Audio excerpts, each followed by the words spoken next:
Hi everyone, this is the video for those of you who missed class. I'm just waiting for a second to open this okay, here we go. Sorry about that. This is the video for those of you who missed Hybrid JS class today.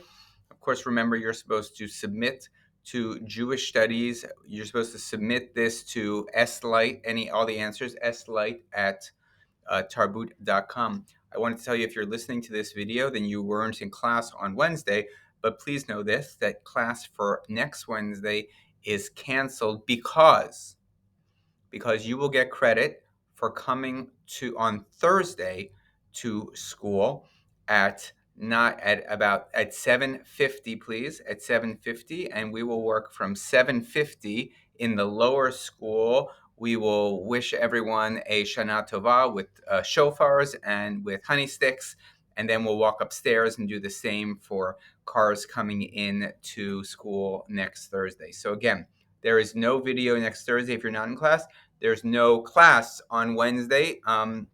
If you're planning on coming, there is an Ed Puzzle video this week, which I will get out to you.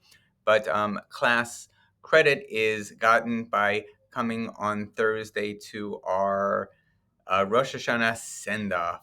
All right, here we go. So the question that we're exploring today is, what if we read the Torah like we read poetry? And of course, and then we're going to look at afterwards, what if we read the Torah like we read a love letter? So if we read the Torah like we read poetry, it means that we're paying attention not just to the who, what, where, what can I learn, but also the structure, context, grammar, syntax, tone, sounds, convention, repetition, imagery, themes, motif, metaphor, and character analysis. And what I'd like you to do here is, I have 15 questions about this poem, and I wonder if you can come up with 7. So write me for your first 7 answers. Give me 7 questions about this poem.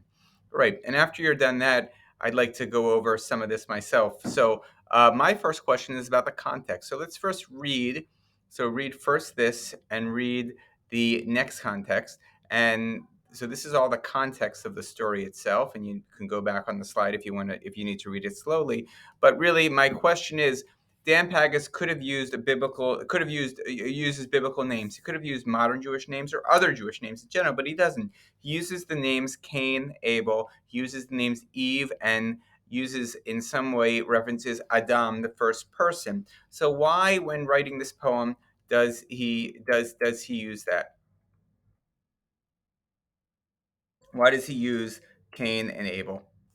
And why do we need to reference that idea? Okay, next question. Who is the writer? Well, the writer of this story, of this poem, is Dan Pagus. And Dan Pagus is a Holocaust survivor. And so I'm asking you for question number 9 is, how does him being a Holocaust survivor change your understanding of this poem? Question number 10 is asking the following. Look at the title of the poem for a second, written in pencil in a sealed railway car. How does the title of the poem change your understanding of the poem? And now we're up to question number 11. The word, if we know our Hebrew very well, we know it mishloach doesn't mean carload, but actually means more like transport or delivery truck. And in some way, it's one of those cattle cars that Jews were shoved into and sent off to extermination camps during the Holocaust. How does that change your understanding of this poem? Next question. The Hebrew word ani also means I am. So here the translation, here in this carload, I am Eve with Abel my son. If you see my other son Cain, son of man, tell him that I am, or tell him that I. Why doesn't the translator write the word am? And what does that mean by writing, if the translator were to write I am versus I? What could that actually mean? So part A would be, if it said I am, what does I am mean? And what the fact that they don't write the word am, what does that tell you about what's happening in the poem? Um, the name of the writer is not Eve. So why does the writer actually say I am Eve? That's your next question. Is there a period at the end of this poem, or is there a ... What do you think? That's your next question. The word ani is used twice in this poem. I am Eve, and then I am. Why are these words repeated? That's your next question. Why does it say actually son of man in the translation, son of man, and why not Cain, son of Adam? Actually, because Adam is the father, isn't he? That's your next question. Why does the translator choose not to capitalize any of the names? That's your next question. Eve is with Abel, but why not with both Cain and Abel? Why not with Cain only? In the Torah, we see Cain and Abel always together until the moment when Cain kills his brother. Here they're separate. Why? And, well, now I'd like you to listen to this video.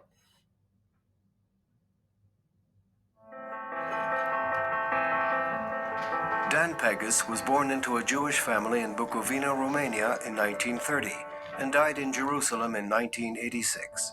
He was first confronted with the Holocaust as a boy of 11 on a German transport train with his grandparents. Pegas survived the Holocaust and arrived in Palestine as a 16-year-old. He married, had children, and besides being a popular teacher of literature at the Hebrew University, he also became one of Israel's leading poets.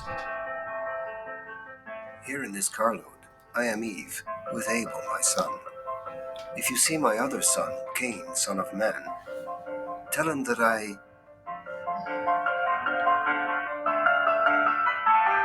For me, it's one of the ultimate poems on the Holocaust. This poem has to be taught together with the 4 verses in the book of Genesis, because he invokes the name Cain and Abel and Eve and Adam in the poem itself. So what Puggies is doing is making a direct connection between that first universal family, the first murder on earth. There are only 4 people on earth and one brother murders the other. Cain murders Abel. And it's an uninterrupted history of murder for Dan Puggies, because history for Dan Puggies is cyclical. And if you look carefully at the poem is not concluded. So you can read the poem from the end of the poem. It's cyclical, from the end of the poem to the beginning of the poem ad infinitum. And I think that one of the themes to be extracted from this particular fact is that for Dan Puggies, history is cyclical in terms of murder, from that single murder to mass murder. Other themes that emanate from the dialogue between the verses and the poem. Woman in the 2 tragedies, the tragedy of the murder of her one son, her youngest son, and the place of woman in the tragedy of the Holocaust. You could touch on the theme of Holocaust denial, because Cain, in the story in the Bible, in one of the verses, denies. He doesn't know where his brother is. Am I my brother's keeper? So you have here a denial that is a prototype of Holocaust denial 3,000 years down the line. Subject of the mark of Cain. That is something that could be discussed as a theme. Great. So, can you tell me before we look at this next video, just one thing you learned from that video itself? And our next person who's going to talk about this poem is Rachel Chorazim, and this poem is written on the stones at Yad Vashem, the Holocaust Memorial Museum in Israel. Will be the text in Hebrew of a short yet very famous poem by Dan Puggies, survivor himself.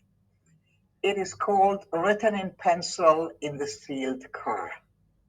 I'd like for you to listen to the Ivrit, and then we will go to the English.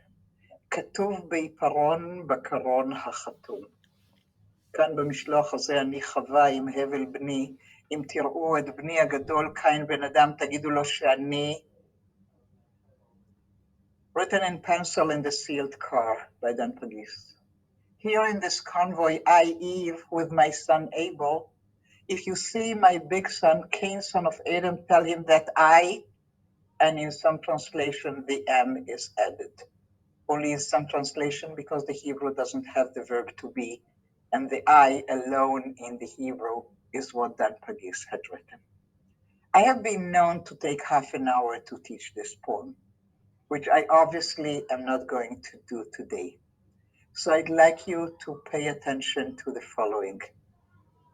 First of all, I don't think that anybody in those boxcars on the way to death would have really bothered to leave a message written on the wall of the boxcar with a pencil.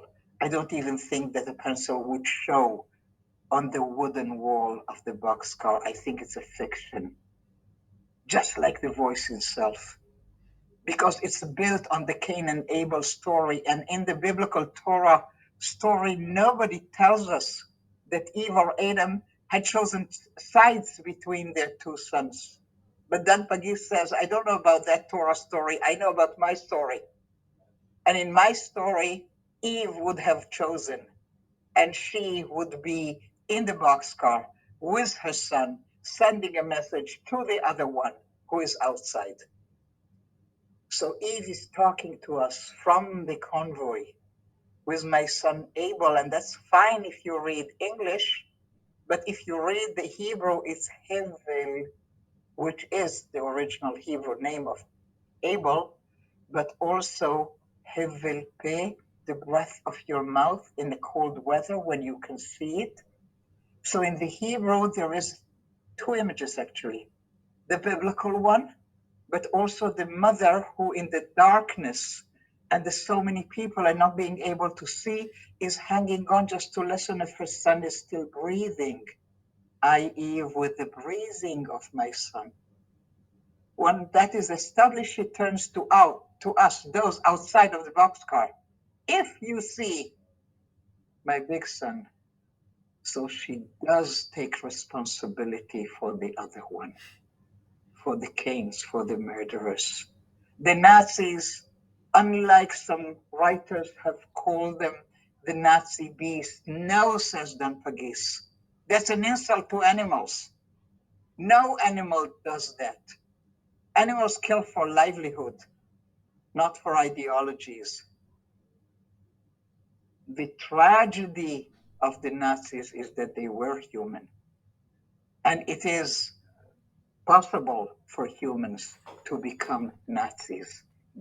All right, so just one thought that you learned from that video, and now I'd like to turn to kind of the second theme of our day, and we're going to do this pretty quickly.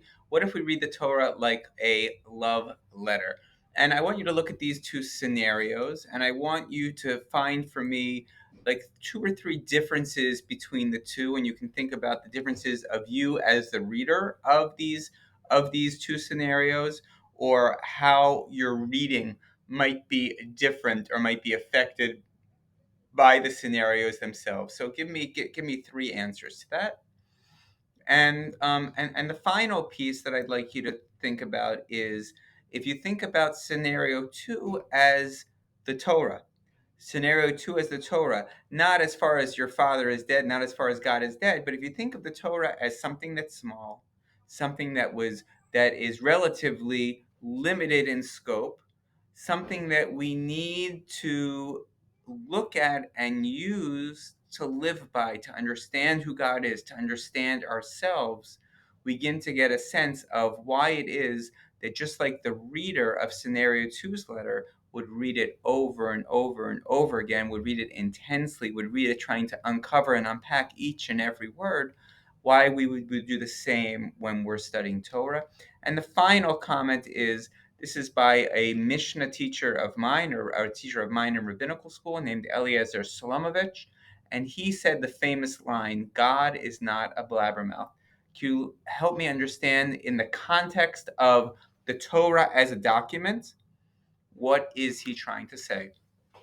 Send over all those answers to me, and you'll get credit for your day's work. Thank you, everyone.